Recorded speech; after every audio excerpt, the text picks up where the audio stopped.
السلام علیکم ورحمۃ اللہ وبرکاتہ۔ الحمد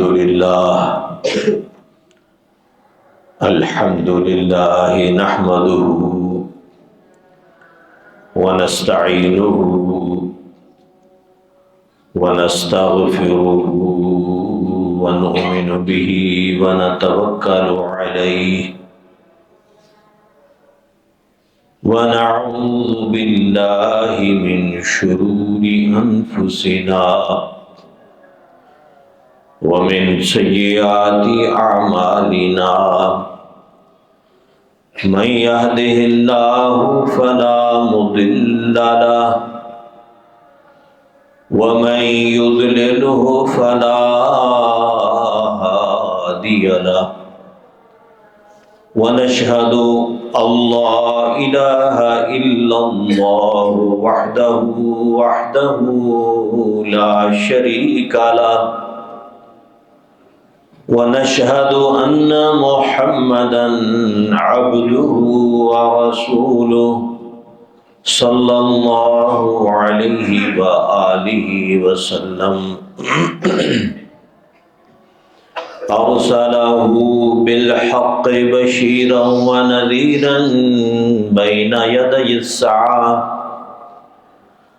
ومن يطع الله ورسوله فقد رشد واهتدى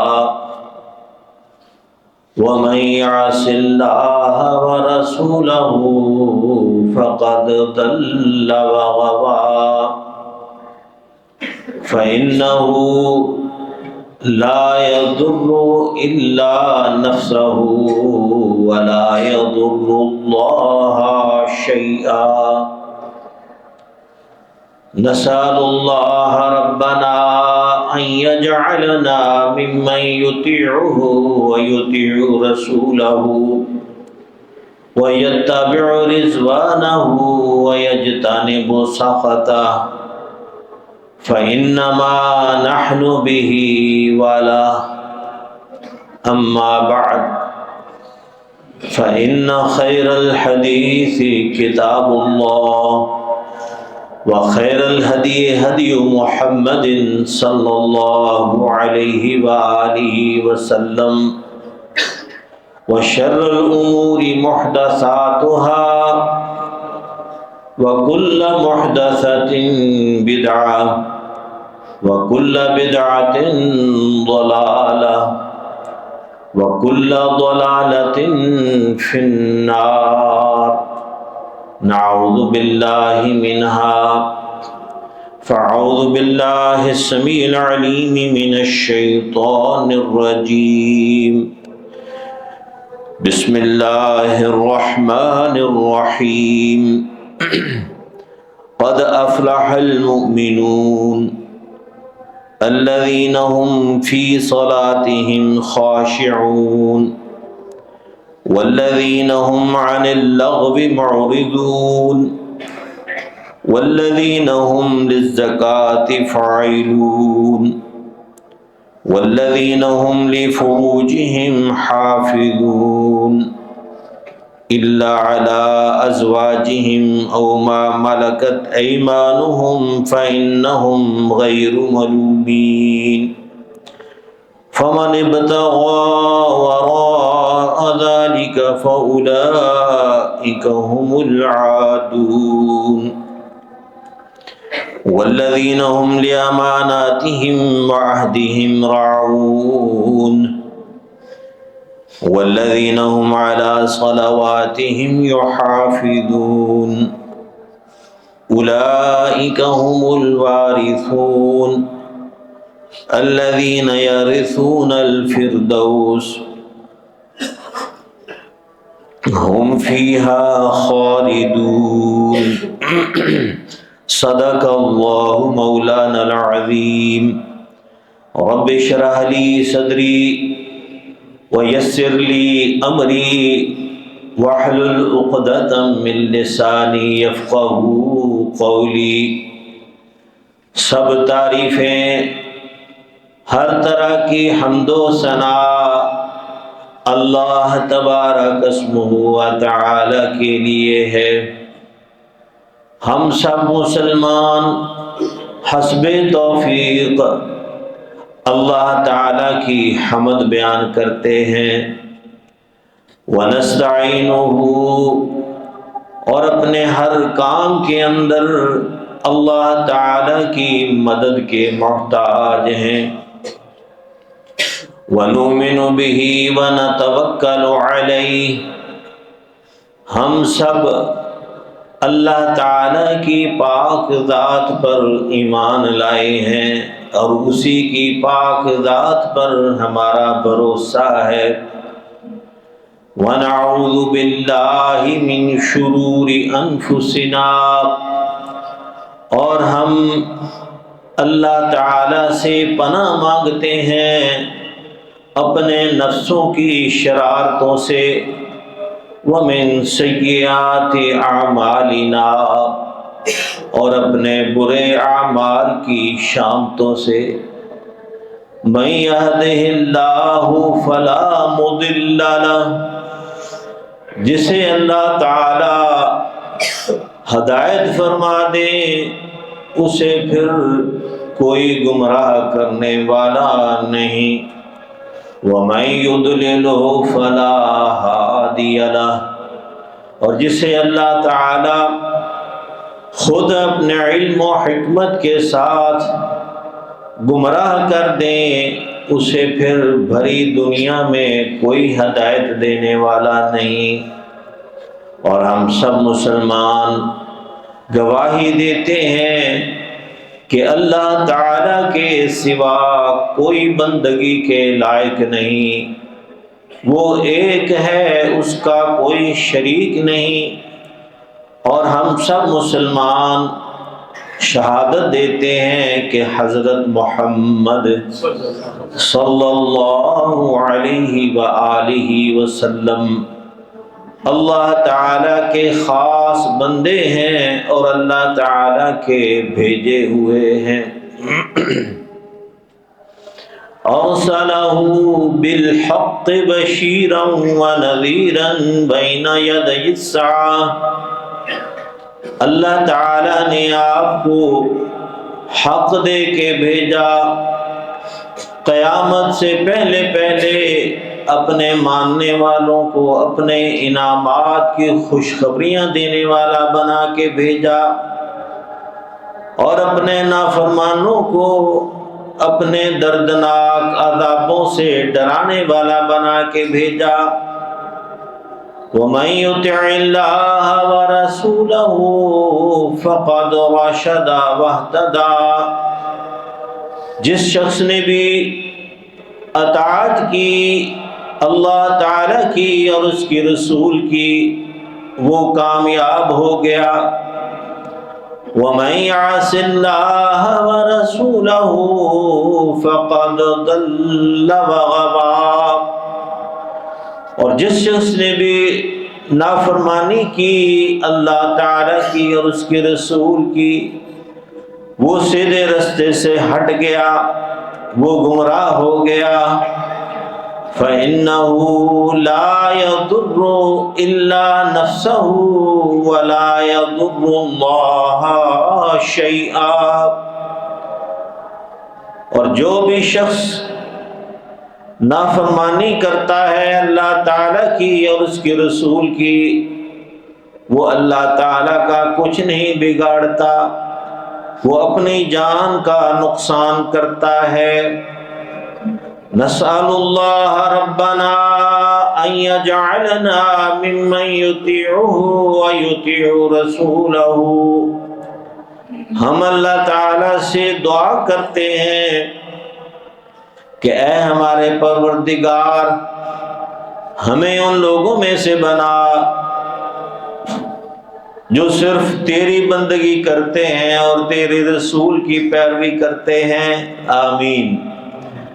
اے اللہ، اے ہمارے پروردگار ہمیں ان لوگوں میں سے بنا جو ہر کام کے اندر تیری رضامندی طلب کرتے ہیں اور تیری ناراضگی سے بچنے کی کوشش کرتے ہیں، آمین۔ فَإِنَّمَا نَحْنُ بِهِ وَلَا، ہم سوائے اس کے کچھ نہیں کہ ہم اللہ تعالیٰ کے لیے ہیں اور اللہ تعالیٰ کے ساتھ ہیں۔ اما بعد، اللہ تعالیٰ کی حمد و ثنا اور اس کے حبیب اوپر درود و سلام کے بعد، فَإِنَّ خَيْرَ الْحَدِيثِ کتاب اللہ، بے شک تمام کلاموں میں سے بہترین کلام اللہ تعالیٰ کی کلام ہے قرآن مجید۔ وخیر الہدی ہدی محمد صلی اللہ علیہ وآلہ وسلم، اور زندگی گزارنے کے تمام طریقوں میں سے بہترین طریقہ حضرت محمد صلی اللہ علیہ وآلہ وسلم کا طریقہ اور راستہ ہے۔ وَشَرَّ الْأُمُورِ مُحْدَثَاتُهَا، اور تمام کاموں میں سے برے کام وہ ہیں جو اللہ تعالیٰ کے دین کے اندر نئے بنائے جائیں۔ وَكُلَّ مُحْدَثَةٍ بِدْعَةٍ، اور ہر وہ کام جو دین اسلام کے اندر نیکی سمجھتے ہوئے نیا بنایا جائے وہ بدعت ہے۔ وَكُلَّ بِدْعَةٍ ضَلَالَةٍ، اور ہر بدعت گمراہی ہے۔ وَكُلَّ ضَلَالَةٍ فِي النَّارِ، اور ہر گمراہی آگ میں لے جانے والی ہے۔ نعوذ باللہ منہ۔ فاعوذ باللہ السمیع العلیم من الشیطان الرجیم، بسم اللہ الرحمن الرحیم۔ قد افلح المؤمنون، بے شک فلاح پا گئے ایمان لانے والے۔ الذین هم فی صلاتهم خاشعون، وہ ایمان لانے والے جو اپنی نمازوں میں عاجزی اختیار کرتے ہیں۔ والذین هم عن اللغو معرضون، اور ایسے ایماندار جو لغو باتوں سے دور رہتے ہیں۔ والذین هم للزکاة فاعلون، اور وہ لوگ جو پاکیزگی اختیار کرتے ہیں، مالی پاکیزگی، بدنی پاکیزگی۔ والذین هم لفروجہم حافظون، اور وہ لوگ جو اپنی شرمگاہوں کی حفاظت کرتے ہیں۔ الا علی ازواجہم او ما ملکت ایمانہم فانہم غیر ملومین، سوائے اپنی بیویوں کے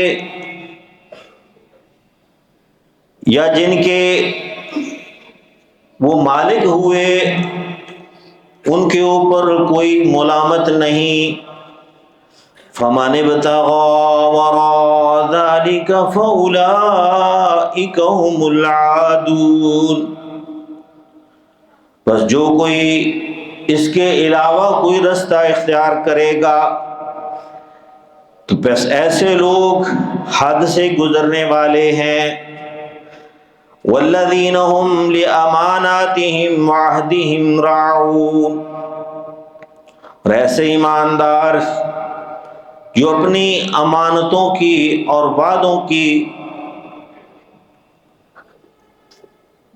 وعدوں کو پورا کرتے ہیں۔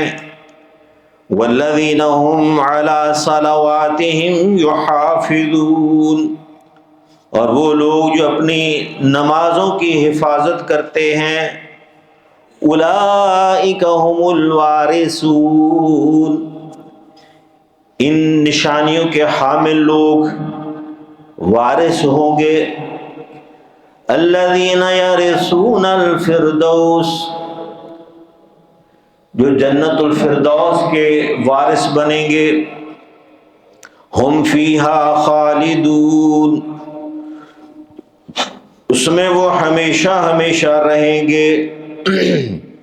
صدق اللہ العظیم۔ برادران اسلام، سورہ مومنون اس کی 11 آیات میں نے آپ کے سامنے تلاوت کی ہیں۔ ان کا مفہوم آپ کے سامنے آسان اردو زبان کے اندر پیش کیا ہے۔ اللہ رب العزت سے دعا ہے کہ اللہ تعالیٰ اپنے اس آخری پیغام کو سمجھتے ہوئے اس قرآن کے سائے تلے زندگی گزارنے کی توفیق عطا فرمائے۔ میرے عزیزو، دنیا کی زندگی امتحان ہے۔ سورہ ملک کے آغاز میں اللہ نے فرمایا، بسم اللہ الرحمن الرحیم، تبارک الذی بیدہ الملک وہو علی کل شیء قدیر، الذی خلق الموت والحیاۃ لیبلوکم ایکم احسن عملا وہو العزیز الغفور۔ وہ بڑا بخشنے والا مہربان ہے، لیکن اس نے زندگی کو ہمارے لیے آزمائش بنایا کہ کون تم میں سے اچھے عمل کرتا ہے، کون بہتر زندگی گزارتا ہے، کون اللہ کے رسول کی بتلائی ہوئی ہدایات کے مطابق زندگی بسر کرتا ہے، وہ کامیاب ہے۔ تو ہم نے دیکھنا ہے کہ ہماری زندگیاں کیا اسی سمت میں ہیں، کیا ہم اسی طریقے سے زندگی گزار رہے ہیں جس طریقے سے فلاح کامرانی ہمارے لیے یقینی بن سکتی ہے۔ تو اگر ہر شخص اپنی زندگی کی ڈائریکشن کے اوپر مطمئن ہے تو پھر اسے اللہ کا شکر ادا کرنا چاہیے، اور اگر اسے معلوم ہو کہ میرا رستہ وہ ٹھیک نہیں ہے جس رستے پہ میں چل رہا ہوں، تو اسے پھر سوچنا چاہیے کہ میں کیسے اپنے آپ کو ٹھیک کر سکتا ہوں۔ تو اللہ تعالیٰ نے ہمیں جو ہدایات دی ہیں اس میں سراسر کامیابی، جو اس پہ عمل کرے گا فلا خوف علیہم ولا ہم یحزنون۔ اللہ نے فرمایا کہ قیامت والے دن وہ آئیں گے، نہ ان کے اوپر خوف ہوگا نہ وہ غمگین ہوں گے۔ خوف ہوتا ہے آنے والے حالات کا کہ پتہ نہیں کیا ہوگا، اور غم ہوتا ہے گزشتہ زندگی کا، گزشتہ اعمال کے اوپر غم، پچھتاوا ہوتا ہے کہ میں کاش ایسا نہ کرتا۔ تو جو دین اسلام کے اوپر عمل کرتا ہے اس کو قیامت والے دن نہ کوئی پچھتاوا ہوگا اور نہ ہی قیامت کی ہولناکیوں کے اندر اسے کوئی پریشانی ہوگی۔ اس لیے میرے عزیزو، اللہ تعالی ہم سب کو ہدایت نصیب فرمائے۔ ان آیات کے اندر اللہ تعالیٰ نے وہ نشانیاں بیان کی ہیں جو کامیاب لوگوں کی نشانیاں۔ وہ کیا ہیں؟ اللہ تعالیٰ نے فرمایا قد افلح المؤمنون، پہلی نشانی تو یہ ہے کہ وہ ایماندار، ایمان لانے والے۔ ایمان لانے والے کون ہوتے ہیں؟ سورہ بقرہ کی 177 نمبر آیت میں اللہ نے فرمایا کہ لیس البر ان تولوا وجوہکم قبل المشرق والمغرب ولکن البر من آمن باللہ والیوم الآخر والملائکۃ والکتاب والنبیین۔ یہ کوئی نیکی نہیں ہے کہ آپ کوئی کسی ایک سمت میں منہ کر کے نماز پڑھنی شروع کر دیں یا کوئی نشانی اپنے اندر قائم کر لیں کہ میں اس طرح سے اپنے آپ کو نیک ظاہر کروں۔ وَلَكِنَّ الْبِرَّ مَنْ آمَنَ بِاللَّهِ، اصل نیکی یہ ہے کہ جو اللہ کے اوپر ایمان اور آخرت کے دن کے اوپر یقین رکھے کہ میں نے اللہ کے سامنے پیش ہونا ہے، تو جو زندگی کے اوپر خود احتسابی کرتا ہے، ہر عمل سوچ سمجھ کے کرتا ہے کہ میں نے اپنے رب کے سامنے پیش ہونا ہے، تو اسی کا ہی نظریہ، اسی کا عقیدہ درست ہے کہ وہ اللہ کے لیے کرتا ہے۔ جو اپنے مفادات کے پیچھے بھاگتا ہے، نہ اسے اللہ کے اوپر یقین ہے، نہ اسے آخرت کے اوپر یقین۔ وَلَٰكِنَّ الْبِرَّ مَنْ آمَنَ بِاللَّهِ وَالْيَوْمِ الْآخِرِ وَالْمَلَائِكَةِ وَالْكِتَابِ وَالنَّبِيِّينَ، جو فرشتوں پر ایمان لاتا ہے، جو اللہ کے نبیوں کو سچا سمجھتا ہے، جو اللہ کی کتابوں کو سچا سمجھتا ہے، وہ ہے ایماندار۔ تو وہ ایماندار، وہ قد افلح المومنون، یہ جو نشانیاں ہیں ایمانداروں کی، وہ لوگ فلاح پائیں گے۔ پہلے تو ایمان ہونا ضروری ہے، عقیدہ درست ہونا بہت ضروری ہے۔ جب تک عقیدہ ٹھیک نہیں ہے، کوئی عمل جو ہے وہ قابل قبول نہیں۔ ہم لوگ سمجھتے ہیں کہ کوئی بات نہیں جی، ہر ایک اپنا مسلک ہے، اپنی سوچ ہے، اپنا نظریہ ہے۔ یہ سوچ درست نہیں ہے۔ عقیدہ وہ ہے جو اللہ تعالیٰ نے ہمیں دیا، سوچ فکر وہ ہے جو نبی پاک صلی اللہ علیہ وسلم نے ہمیں دی، اور اسی سوچ فکر کی روشنی میں جو عمل ہوگا وہ قابل قبول۔ جیسے نظریہ پاکستان پیش ہوا کہ پاکستان بنانا ہے، پہلے دن سے جدوجہد شروع ہوگی، اللہ تعالیٰ نے پاکستان بنا دیا۔ تو اسی طرح دین اسلام کا جو نظریہ ہے وہ ہے اللہ تعالیٰ کے اوپر ایمان۔ تو وہی لوگ فلاح پائیں گے جو اللہ تعالیٰ کے اوپر پختہ ایمان رکھتے ہیں۔ پھر اس کے بعد کیا کرتے ہیں؟ الذین هم فی صلاتہم خاشعون، جو اپنی نمازوں میں خشوع خضوع عاجزی اختیار کرتے ہیں۔ اور یہ اسی وقت ممکن ہے جب انسان نماز کو سب سے بڑا عمل سمجھے، اور یہ سمجھے کہ اللہ تعالیٰ نے جو سب سے بڑا تحفہ نبی پاک صلی اللہ علیہ وسلم کو دیا معراج کی رات، وہ نماز۔ بادشاہ جاتے ہیں، دوسروں سے ملتے ہیں تو ان کو تحفے تحائف دیتے ہیں، دنیا کو کوئی چیز دیتے ہیں۔ پاکستان کے اندر کتنے آپ نے شور دیکھے، کتنے مقدمے ہوئے کہ توشہ خانے سے فلاں چیز لٹ گئی، فلاں چیز لٹ گئی۔ تو اللہ تعالیٰ نے اپنے محبوب کو کیا تحفہ دیا؟ نماز۔ تو نماز یہ ایمان کے بعد سب سے پہلی نشانی جو ایماندار کی ہے وہ ہے وہ نماز پڑھتا ہے، اور نماز میں عاجزی اختیار کرتا ہے۔ اور جو نماز نہیں پڑھتا، نبی پاک صلی اللہ علیہ وسلم نے فرمایا قیامت والے سب سے پہلے نماز کا حساب ہوگا۔ جو نماز میں کامیاب ہو گیا، پھر باقی اعمال کے اندر بھی اس میں کامیابی یقینی ہو جائے گی۔ جس کا نماز ہی درست نہ ہوئی، جس کا نماز کا پیپر ہی خالی نکلا، تو اس کے باقی معاملات جو ہیں اس کا حساب بہت مشکل ہو جائے گا۔ تو دوسری نشانی اللہ تعالیٰ نے بیان فرمائی وَالَّذِينَ هُمْ عَنِ اللَّغْوِ مُعْرِضُونَ، کہ جب وہ لغو باتوں کو دیکھتے ہیں تو اس سے وہ منہ پھیرتے ہیں۔ وہ لغو باتیں کیا ہیں؟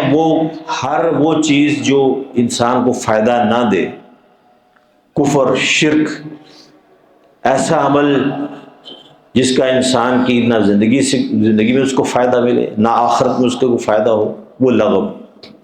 اور ایمانداروں کی نشانی یہ ہے کہ وہ ہر لغویات سے وہ دور رہتے ہیں۔ والذین هم للزکاۃ فاعلون، جو زکوٰۃ ادا کرتے ہیں۔ مفسرین کہتے ہیں کہ یہ مکی صورت ہے، تو اس میں اللہ تعالیٰ نے زکوٰۃ کا ذکر فرمایا۔ حالانکہ زکوٰۃ جو ہے فرض ہوئی مدینہ میں جا کے۔ اس میں فرق یہ ہے کہ زکوٰۃ بطور زکوٰۃ یہ فرض تھی مکہ کے اندر بھی، پاکیزگی اختیار کرنا، مال دے کی پاکیزگی اختیار کرنا، اللہ کی بندگی کر کے اپنے جسم کو پاک رکھنا، اپنے نفس کو پاک رکھنا۔ جیسے اللہ نے آگے فرمایا والذین هم لفروجہم حافظون، کہ وہ اپنی شرمگاہوں کی حفاظت کرتے ہیں۔ تو مفسرین کہتے ہیں کہ اگرچہ نصاب کے ساتھ زکوٰۃ فرض مدینہ میں ہوئی، لیکن پاکیزگی کے اعتبار سے یہ مکہ میں ہی اس کی فرضیت جو ہے اللہ تعالیٰ نے نازل کر دی تھی۔ تو اس سے یہ ظاہر ہوا کہ آگے اللہ نے وضاحت فرمائی کہ والذین هم لفروجہم حافظون، اپنے شرمگاہوں کی حفاظت کرتے ہیں۔ جو ایماندار ہوتے ہیں وہ اپنے شرمگاہوں کی حفاظت کرتے ہیں۔ تو نبی پاک صلی اللہ علیہ وسلم نے فرمایا کہ جو بندی مجھے 2 باتوں کی ضمانت دے دے، اضمن لہ الجنہ، میں اس کو جنت کی ضمانت دیتا ہوں۔ والد گرامی مولانا محی الدین لکھوی رحمۃ اللہ علیہ وہ فرماتے ہیں کہ زہاد آکھے نبی پاک ضامن ہو گیا، جب تے لنگوٹے دا جو مومن ہو گیا، جنتاں دے وچ اونوں میں پہنچاونا، نیکیاں کمالے جنہ نال جاونا۔ انہوں نے ایک چھوٹا سا کتاب چاہ لکھا 30 حرفی، حروف تہجی کے ساتھ ساتھ انہوں نے اشعار بنائے ہیں، احادیث کا ترجمہ، آیات کا ترجمہ پنجابی زبان شعروں کے اندر انہوں نے کیا ہے۔ تو نبی پاک صلی اللہ علیہ وسلم کی اس حدیث کا ترجمہ انہوں نے کیا ہے کہ جو مجھے اپنی زبان اور اپنے 2 ٹانگوں کے درمیان شرمگاہ کی جو مجھے ضمانت دیتا ہے، نبی پاک صلی اللہ علیہ وسلم نے کہ میں اس کو جنت کی ضمانت دیتا ہوں۔ کتنا بڑا انعام نبی پاک صلی اللہ علیہ وسلم نے وعدہ فرمایا، اور فرمایا کہ الا علی ازواجہم و ما ملکت ایمانہم فانہم غیر ملومین، کہ جو اپنی بیویوں کے ساتھ اور اپنی لونڈیوں کے ساتھ وہ اپنی ڈیزائر پوری کرتے ہیں تو وہ ان کے اوپر کوئی ملامت نہیں۔ یعنی اللہ تعالیٰ نے جو انسان کی فطری جذبات رکھے ہیں ان کو پورا کرنے کے لیے اللہ تعالیٰ نے نکاح کا طریقہ ہمیں بتایا۔ نبی پاک صلی اللہ علیہ وسلم کا نکاح من سنتی فمن راغب عن سنتی فلیس منی، اور آج کی نسل وہ اس نکاح سے بھاگ رہی۔ بہت سارے جوڑے جن کی شادیاں ہو رہی ہیں، جلدی شادیاں جو ہیں وہ طلاق تک پہنچ جاتی ہیں، اور اس کی بنیادی وجہ کیا ہے؟ وہ ہماری جو روزانہ کی لائف ہے، روٹین لائف سٹائل ہم نے چینج کر دیا۔ راتوں کو جاگنا اور دن کو سونا، اس سے انسان کی طبیعت خراب ہوتی ہے، طبیعت میں صحت میں کمزوری آتی ہے، اور پھر وہ جو بنیادی فرائض ہیں اس سے انسان بھاگتا ہے۔ اور پھر اگلے حصے میں اللہ تعالیٰ نے فرمایا کہ فمن ابتغى وراء ذلك فاولئک هم العادون، کہ جو اس نکاح کے علاوہ اپنی ضرورت کو پورے کرنے کی کوشش کرے گا تو فرمایا کہ وہ حد سے گزرنے والا۔ اور یہ نئی ٹیکنالوجی، یہ ایک تو اے آئی آرٹیفیشل انٹیلیجنس، یہ ہمارے موبائل کے اندر ہر چیز موجود ہے، اس کے ساتھ اتنے نوجوان اٹیچ ہو چکے ہیں کہ وہ اپنی ذمہ داریوں کو پورا کرنے سے ویسے گریز کرتے ہیں۔ دوسرا، آئی ٹی کے اندر اتنی ترقی ہو گئی کہ اب سن رہے ہیں کہ ایک مصنوعی عورت بنائی جا رہی ہے، چائنا نے بنا بھی دی، تو وہ گھر خرید کے لا کے رکھ لیں تو جیسے چاہے آپ اپنی ضرورت پوری کر لیں۔ تو یہ اس میں آتا ہے فمن ابتغى وراء ذلك، قیامت تک جو اس ازدواجی تعلق کے علاوہ اپنی ڈیزائر کو پورا کرنے کی کوشش کرے گا، چاہے وہ مشتزنی ہو، چاہے وہ موبائل کے ساتھ لذت ہو، چاہے وہ آرٹیفیشل کسی بھی چیز کے ساتھ ہو، تو وہ گناہ ہے، وہ ناجائز ہے، اس سے بچنا ضروری ہے۔ اللہ تعالیٰ میں سمجھ عطا فرمائے۔ اور فرمایا والذین ہم لاماناتہم وعہدہم راعون، جو اپنے وعدوں کی، اپنی جو امانتیں ہیں ان کی پاسداری کرتے ہیں، جو وعدہ کرتے ہیں اس کو پورا کرتے ہیں۔ جو امانت اللہ نے سونپی ہے، امانت صرف یہی نہیں ہوتی کہ آپ نے کسی کے پاس پیسے رکھے اس کو اسی طرح واپس کرنے ہیں۔ امانت دراصل ہر وہ ذمہ داری ہے جو کوئی اعتماد کر کے کسی دوسرے کو سپرد کرتا ہے، وہ امانت، چاہے وہ پیسہ ہے، چاہے کوئی کاروبار ہے، چاہے وہ نوکری ہے، چاہے ملازمت ہے، چاہے مزدوری ہے، تو ہر امانت جو ہے اس کے بارے میں پوچھا جائے.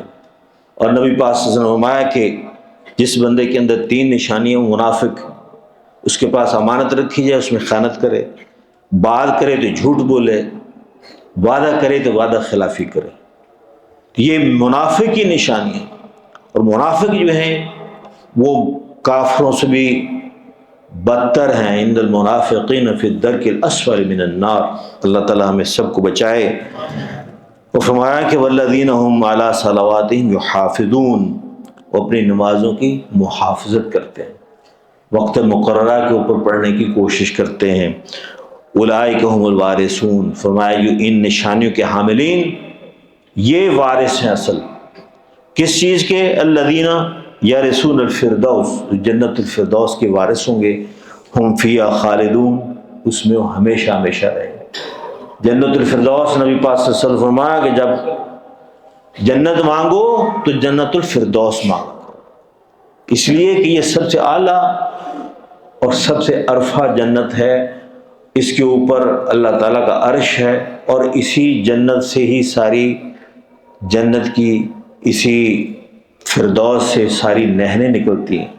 تو اس لیے جب بھی اللہ تعالیٰ سے جنت مانگیں تو جنت الفردوس مانگا کریں. اللہ تعالیٰ سے دعا ہے کہ اللہ تعالیٰ ہم سب کے صغیرہ کبیرہ گناہ معاف کرے اور ہمیں جنت الفردوس عطا فرمائے. وآخر دعوانا ان الحمد للہ رب العالمین.